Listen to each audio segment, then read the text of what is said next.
화요도 가족 여러분 안녕하세요. 오늘은 마가복음 11장 23절에서 24절 말씀입니다. 내가 진실로 너희에게 이르노니 누구든지 이 산더러 들리어 바다에 던져지라 하며 그 말하는 것이 이루어질 줄 믿고 마음에 의심하지 아니하면 그대로 되리라. 그러므로 내가 너희에게 말하노니 무엇이든지 기도하고 구하는 것은 받은 줄로 믿으라. 그리하면 너희에게 그대로 되리라. 아멘. 이 말씀을 중심으로 주여 우리에게 믿음을 주소서라는 제목으로 함께 말씀을 나누도록 하겠습니다. 제가 오늘 23, 24절만 읽었는데 반드시 11장 12절에서 25절 말씀을 읽어주시기 바랍니다. 그러면 말씀을 더 잘 이해하실 수 있으리라 생각이 듭니다. 오늘 23절, 24절 말씀은 참 희망적인 말씀이죠. 이 산더러 들려 바다에 던져지라 하면 그리고 그것이 이루어질 것을 그대로 믿으면 정말 그대로 된다고 그랬습니다. 무엇이든지 기도하고 구하는 것은 받은 줄로 믿으라. 그러면 그대로 된다고 그랬습니다. 너무나 희망적인 말씀입니다. 그런데 동시에 많은 실망을 주는 말씀입니다. 정말 우리가 기도한 대로 그대로 다 이루어집니까?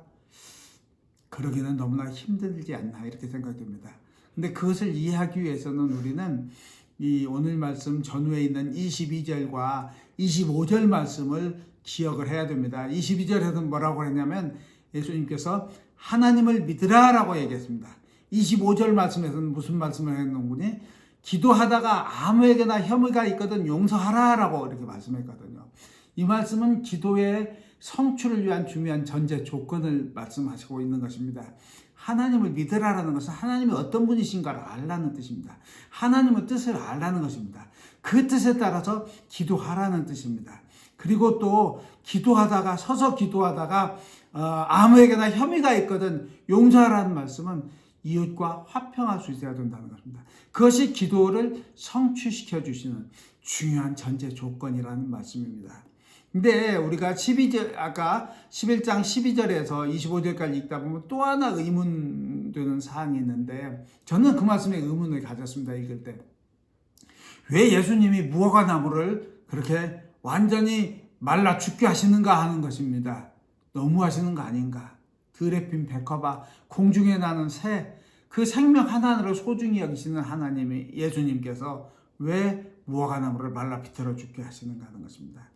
그런 그 의미를 우리가 깨닫기 위해서는 이 무화과 나무가 상징하는 바를 알아야 됩니다. 이 무화과 나무는 지금 뭐냐면 그 잎이 무성한 나무였습니다. 근데 무화과 나무가 잎이 무성하다는 건 열매가 있다는 뜻이거든요.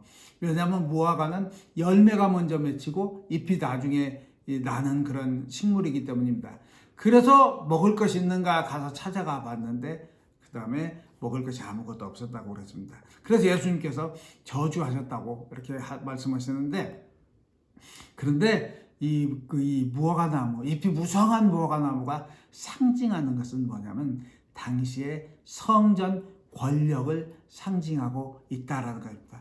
화려하고 유세당당하고 그 다음에 그 자기들이 최고의 그런 권위와 능력을 가졌다고 자처하지만 그러나 하나님의 뜻을 아는 데는 너무나 빈약한 그런 사람들, 자기 탐욕에만 가득 차 있는 그런 사람들에 대한 심판의 메시지다라는 것입니다. 그래서 무화과 나무가 시든다는 것은 결국 또 마치 산이 바다로 내던져지는 것처럼 성전 권력이 무너질 것을 예수님께서 예표하고 있으신 말씀이다라고 볼 수 있습니다.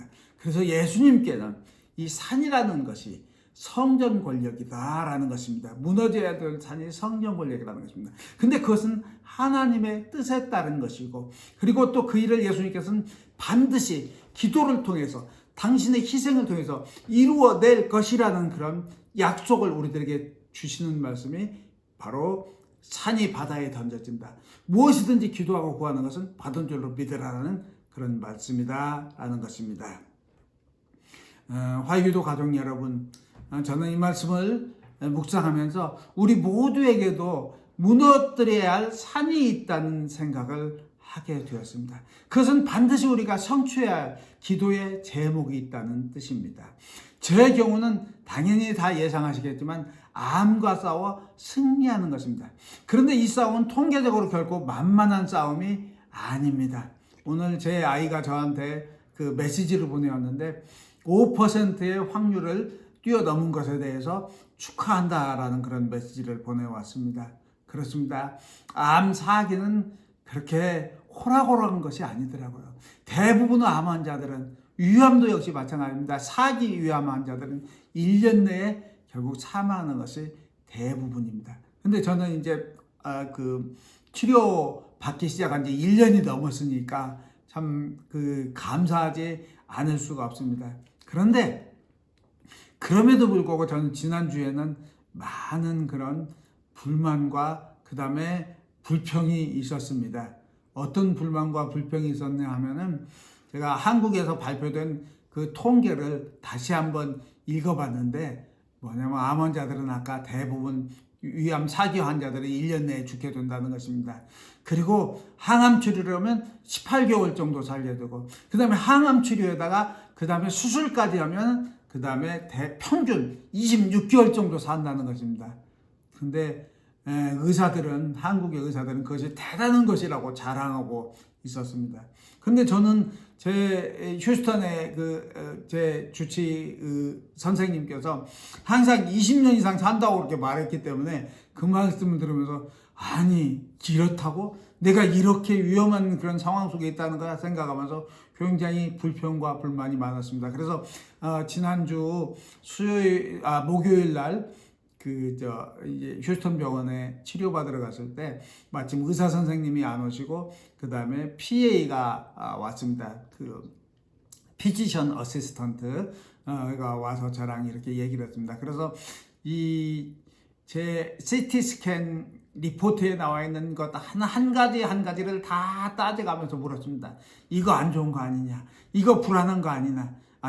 이거 위험한 거 아니냐? 이렇게 물어보는데 다 안심하라 그런 얘기만 했습니다. 잘 컨트롤 되어 가고 있다. 이런 말만 했습니다.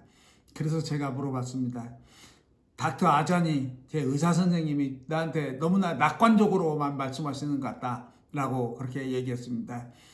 실제로 한국에서는 26개월 살면 잘 사는 거라고 그러는데 저한테 20년을 얘기한 건 너무나 낙관적인 거 아니냐라고 이렇게 물어봤습니다. 그랬더니 PA가 하는 말씀이 닥터가 하는 말과 똑같은 말씀을 했습니다. 뭐라고 그러냐면 자기 이 병원에 치료받은 사람 중에 15년을 살고 아직도 살아있는 사람이 있다라는 것입니다. 저 경우는 그 사람보다 더 약이 더 잘 듣고 더 잘 이겨내고 있기 때문에 그렇게 말하는 것이다라는 말입니다. 저는 의사 선생님과 똑같이 PA가 말하는 것을 듣고 깜짝 놀랐습니다. 그리고 깨달았습니다. 아, 이분들에게도 내가 희망이 되는구나. 이 MD 앤더슨은 암을 극복할 수 있다는 희망을 저에게서 찾고 있구나라는 생각을 하게 됐습니다. 그렇게 생각하자 제가 부질없이 지난주에 그렇게 혼자 의심하고 혼자 불안했던 사실이 부끄러웠습니다. 아, 그렇구나. 이게 믿음의 공동체로구나 이런 생각을 하게 되었습니다. 제 아내가 제 일거수일투족에 결국 가슴을 조이면서 바라보고 제 가족, 제 자녀들이 그렇고 또 우리 한국에 있는 가족들, 미국에 있는 가족들이 그렇게 저를 위해서 기도하고 그리고 또 우리 사랑하는 어신 한인정교회 성도님들이 그렇게 간절히 기도하시는 것, 그 모든 것이 합해서 지금 제가 승리를 향해서 나아가는구나 라는 생각을 했습니다. 그러면서 저는 생각했습니다. 오늘 이 말씀처럼 반드시 저도 암을 극복하고 승리해야 되겠구나 라는 생각을 하게 됐습니다. 근데 그렇다면 제가 살아남는 것이 하나님께 무슨 의미가 있는가를 다시 한번 생각하게 됐습니다. 문득 13년 전 세미나를 졸업하고 어느 목사님을 찾아뵈었던 생각이 납니다. 그분은 저를 위해서 성경책을 준비했습니다. 성경을 겉표지에 뭐라고 쓸까? 당시 집사니까, 안수 집사였으니까 김하철 집사라고 쓸까? 아니면 아직 전도사는 아니지만 김하철 전도사라고 쓸까? 고민하시다가 레버런 하철 킴이라는 말씀을 그렇게 썼습니다.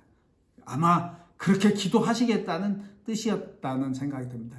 그리고 정말 저는 목사가 되었습니다. 근데 제가 요즘 느끼는 것은 이럴 줄 알았으면 목사 안 되는 건데 그런 생각을 정말 하게 됩니다. 너무나 부족하고 너무나 못하는 것이 많기 때문입니다. 더 부끄러운 것은 제가 낫다 하더라도 더 잘할 자신도 없다는 것입니다. 그 점이 하나님께 너무나 죄송하고 부끄럽지 않을 수가 없습니다. 그럼에도 불구하고 저는 한 가지 소망이 있습니다. 하나님의 말씀을 온전히 전하는 것, 그것을 전하고 싶다는 것, 그것은 좀 가능할 것 같기도 하다는 생각을 합니다. 또 하나는 이웃과의 화평을 위해서 애쓰고 기도한다는 것, 그것도 가능할 수 있다라는 생각을 합니다. 그래서 그를 위해서 기도하면서 하나님께 다시 한번 기회를 주시라고 간절히 기도하며 나아가고자 합니다. 우리 성도님들은 무엇을 기도하겠습니까? 성도님들에게도 반드시 넘어야 할 산이 있다고 생각이 듭니다. 무너뜨려야 할 산이 있다고 생각합니다. 이 무너뜨려야 될 산을 위해서, 그런 이루어져야 할 기도의 제목을 위해서 함께 기도하며 나아가는 우리 모두가 될 수 있기를 주님의 이름으로 축원합니다. 기도드리겠습니다. 하나님 아버지 감사합니다. 주님, 저희들이 주님의 뜻 안에서 살기 위해서 애쓰고 아버지 이웃과 화평하며 살기 위해서 애쓰는 믿음의 공동체가 될 수 있도록 축복하여 주시옵소서. 하나님 아버지, 특별히 아버지 배우자를 아버지 하나님 곁에 보내고 슬퍼하시는 배영 집사님, 주님 찾아주셔서 위로하여 주시고 아버지 새로운 소망을 허락하여 주시옵소서. 우리 같은 한인장로교회 모든 성도님들 이 어려운 가운데서도 주님 바라보며 승리하는 우리 모두가 될 수 있도록 축복하여 주시옵소서. 예수 그리스도 이름으로 기도드리옵나이다. 아멘.